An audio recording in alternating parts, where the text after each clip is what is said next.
జ్ఞానవాపి మసీదులో పూజలు మొదలయ్యాయి. తెల్లవారుజామున 2 గంటల నుంచే ఘనంగా పూజలు చేస్తున్నారు. జిల్లా అధికార యంత్రాంగం తొలి పూజ చేసింది. పూజల తర్వాత ఉదయం మంగళహారతులు కూడా ఇచ్చారు. దీంతో జ్ఞానవాపి మసీదు దగ్గర ఉదయం నుంచే భక్తుల హడావుడి కనిపిస్తోంది. పూజలకు అనుమతిస్తూ వారణాసి జిల్లా కోర్టు ఆదేశాలు ఇవ్వడంతో జ్ఞానవాపి ప్రాంతంలో పటిష్టమైన భద్రతా ఏర్పాట్లు చేశారు. నిన్న రాత్రి 9 గంటల తర్వాత కాశీ విశ్వనాథ్ ఆలయం ద్వారం గుండా కాంప్లెక్స్లోకి ప్రవేశించారు అధికారులు. అక్కడి బ్యారికేడ్లను తొలగించారు. ఆ తర్వాత పరిసరాలను శుభ్రం చేయించారు. తెల్లవారుజామున 2 గంటల సమయంలో గణేష్ లక్ష్మీ పూజ చేశారు. ఆ తర్వాత నంది మహారాజ్ ఎదుట పూజలు చేశారు. ఆ తర్వాత మంగళహారతి ఇచ్చారు. మంగళ వాయిద్యాలతో శబ్దాలు చేస్తూ దీపాలు వెలిగించారు. పూజా కార్యక్రమాలు పూర్తయ్యాక సుమారు 3 గంటలకు జ్ఞానవాపి కాంప్లెక్స్ నుంచి బయటకొచ్చారు. జిల్లా కోర్టు ఆదేశాలతో పూజలు నిర్వహించామని జిల్లా అధికారి తెలిపారు. తొలి పూజ తర్వాత భక్తులు పెద్ద ఎత్తున తరలివచ్చి బాబా విశ్వనాథుడిని దర్శించుకుంటున్నారు, పూజలు చేస్తున్నారు.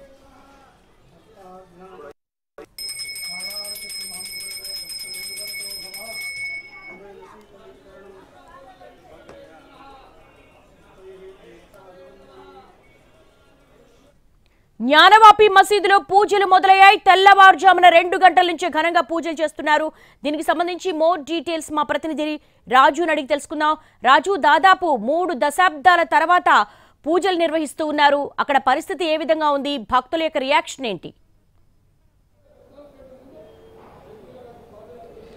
ఎస్ దేవి, వాస్తవానికి జ్ఞానవాపి మసీదులో ఉన్నటువంటి హిందూ దేవాలయానికి పూజలు చేస్తాము, దానికోసం అనుమతి కావాలంటూ ఈ మధ్య కాలంలో మహిళలు కొంతమంది కోర్టులో కేసు వేశారు. సో ఫైనల్గా కోర్టు, జిల్లా కోర్టు, ఆ తర్వాత హైకోర్టు, మరోపక్క సుప్రీంకోర్టు, ఈ 3 కోర్టుల్లో కూడా ప్రస్తుతం ఆ కేసు కొనసాగుతూనే ఉంది. అయితే ఎప్పుడైతే జిల్లా కోర్టులో నిన్న ఇచ్చినటువంటి ఆదేశాలు, అక్కడ జ్ఞానవాపి మసీదు సెల్లార్లో ఉన్నటువంటి హిందూ దేవాలయంలో పూజలకు అనుమతిస్తున్నాం, పూజలు చేసుకోవాలి. అయితే ఇదంతా కూడా కాశీ విశ్వనాథ్ ట్రస్ట్ ఏదైతే ఉందో ఆ ట్రస్ట్ ఆధ్వర్యంలోనే కొనసాగుతాయని చెప్పి కూడా స్పష్టం చేసింది కోర్టు. సో దానికి అనుగుణంగా మొత్తానికి 3 దశాబ్దాల తర్వాత జ్ఞానవాపి మసీద్ వద్ద ఉన్నటువంటి హిందూ దేవాలయంలో పూజలు జరిగాయి. సో నిన్న అర్ధరాత్రి నుంచే తొలి పూజలు ప్రారంభమయ్యి చెప్తున్నారు. సో దానికి సంబంధించి ఇప్పటికే పెద్ద ఎత్తున భక్తులు తరలి వస్తున్నారు. వాస్తవానికి ఆ కాశీ అనగానే పెద్ద ఎత్తున భక్తులు కాశీ విశ్వనాథుడిని దర్శించుకునేందుకు వస్తూనే ఉంటారు.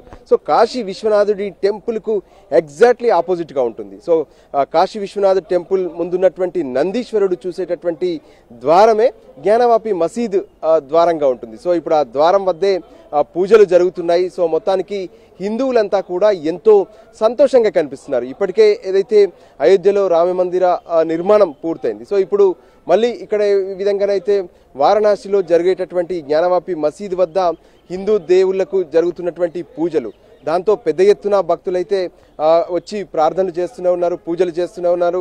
ప్రత్యేకంగా ఏ విధంగానైతే రెగ్యులర్గా అంటే ఒక దేవాలయంలో ఎటువంటి పూజలు ఉంటాయి అంటే తొలి పూజ ఉంటుంది, ఆ తర్వాత మంగళ పూజ ఉంటుంది, ఆ తర్వాత హారతులు ఉంటాయి, సాయంత్రానికి మళ్ళీ సంధ్యాహారతి ఉంటుంది, తర్వాత శయనహారతి ఉంటుంది.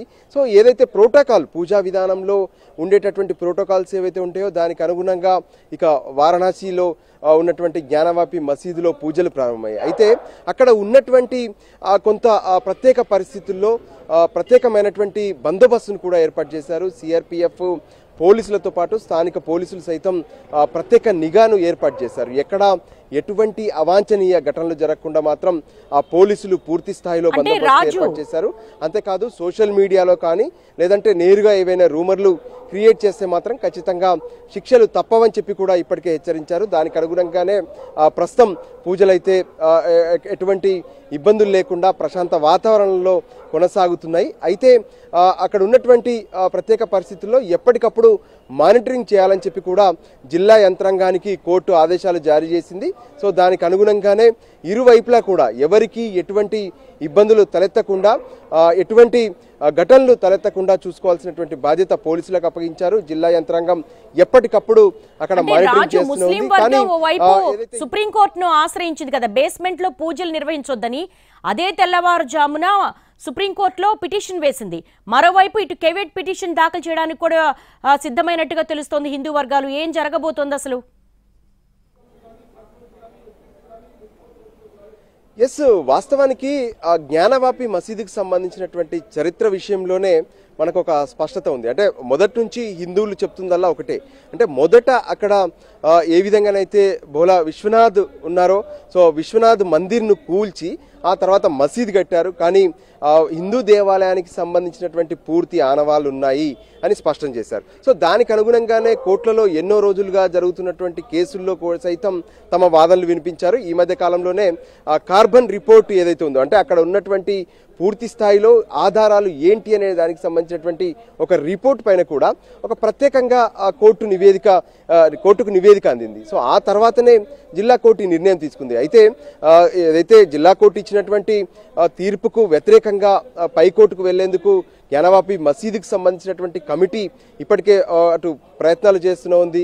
మరోపక్క దాన్ని ఎదుర్కొనేందుకు సైతం హిందువులకు సంబంధించినటువంటి లాయర్లు సైతం ఇప్పటికే సిద్ధమవుతున్నారు. సో ప్రస్తుతానికైతే పూజలు కొనసాగుతున్నాయి. సో ఇతర కోర్టు నుంచి ఎటువంటి ఆర్డర్స్ రానంత వరకైతే పూజలు కొనసాగుతూనే ఉంటాయి. మరి ఇతర కోర్టుల్లో జిల్లా కోర్టు ఇచ్చినటువంటి జడ్జిమెంట్ విషయంలో ఏ విధంగా స్పందిస్తాయి, ఆ కోర్టులు ఇచ్చేటటువంటి ఆర్డర్స్ ఎలా ఉంటాయి అనేది కూడా చాలా కీలకంగా మారే అవకాశం కనిపిస్తుంది. సో ప్రస్తుతానికి మాత్రం జ్ఞానవాపి మసీద్ వద్ద ఏ విధంగానైతే హిందూ దేవాలయం అని చెప్పారో అక్కడ రాత్రి 12 గంటలకే ప్రత్యేకంగా దేవుళ్లను ప్రతిష్ఠించడమే కాకుండా దాదాపు 3 గంటల పాటు తొలి పూజ జరిగింది. సో ఇక ఆ తర్వాత రెగ్యులర్ గా జరిగేటటువంటి హారతి కార్యక్రమాలు, ఆ తర్వాత రెగ్యులర్ గా ఉండేటటువంటి పూజలన్నీ కూడా కొనసాగనున్నాయి. Devi, all right Raju, thanks for the live updates. దాదాపు 31 ఏళ్ల తర్వాత జ్ఞానవాపి బేస్మెంట్ లో పూజలు నిర్వహిస్తూ ఉన్నారు. అయితే ఇటు రెండు వర్గాలు కూడా సుప్రీంకోర్టును ఆశ్రయించాయి. మరి ఏం జరగబోతోంది, సుప్రీంకోర్టుకు సంబంధించి కూడా అక్కడ ఉన్నటువంటి అలహాబాద్ కోర్టుకు వెళ్లవలసిందిగా జస్టిస్ చంద్రచూడ్ కూడా సూచించినట్టుగా తెలుస్తోంది. మసీదు బేస్మెంట్లో విగ్రహాలకు తొలి పూజలు నిర్వహించారు. తెల్లవారుజామున 2 గంటల నుంచే ప్రత్యేక పూజలైతే నిర్వహించారు. అత్యంత పగడ్బందీగా సిఆర్పిఎఫ్ భద్రతా దళాలు అక్కడ మోహరించి ఉన్న ఎలాంటి సంఘటనలు కూడా జరగకుండా చాలా సున్నితమైన అంశం కాబట్టి దీన్ని హ్యాండిల్ చేయడం కోసం సిఆర్పిఎఫ్ దళాలు కూడా అత్యంత కట్టుదిట్టమైన భద్రత ఏర్పాట్లు చేశారు. దాదాపు 3 దశాబ్దాల తర్వాత జ్ఞానవాపి మసీదు లోపల విగ్రహాలు సంబంధించి పూజలు నిర్వహించారు. పూజలకు సంబంధించి కూడా కొన్ని ప్రోటోకాల్స్ ఉంటాయి. అవన్నీ కూడా అర్ధరాత్రి 12 గంటల నుంచే ప్రారంభమయ్యాయి. ఉదయం మంగళ హారతులు ఇచ్చారు అర్చకులు. नहीं बुलाया है, ये तो जिसको कहते हैं स्वतः संज्ञान, ये देखकर मेरे मन में स्वतः आया कि वहाँ जाना चाहिए, देखना चाहिए। और जाएंगे तो और भी प्रशासन के लोग आ जाएंगे, मिलेंगे, बात होगी। बहुत अच्छा कहूँगा, स्वागत करूँगा। और जो भी न्यायालय ने निर्णय दिया है उसको बहुत बहुत बधाई और धन्यवाद। पूजन किया आपने? मुझे लगता है कि भगवान जो समझा वो आदेश किया, मगर मुस्लिम समाज इस बात से मर्माहत है कि व्यास जी क्या नाती जो शैलेंद्र पाठक ने जिला जज की अदालत में मुकदमा किया, उस पर कोई ऐसी एविडेंस नहीं थी। क्या ऐसी अर्जेंसी थी कि 17 तारीख को आप जिला अधिकारी के सुपुर्द में देते हैं, उसके बाद में आप 31 तारीख को रिटायर हो रहे हैं और उस दिन पूजा पाठ की बात देते हैं? क्यों देते हैं? नहीं, सवाल इंसान नहीं कर रहे, हम सवाल पूछ रहे हैं, हम जानकारी चाहते हैं। जो समझा वो आदेश किया, मगर मुस्लिम समाज इस बात से मर्माहत है कि व्यास जी क्या नाती जो शैलेंद्र पाठक ने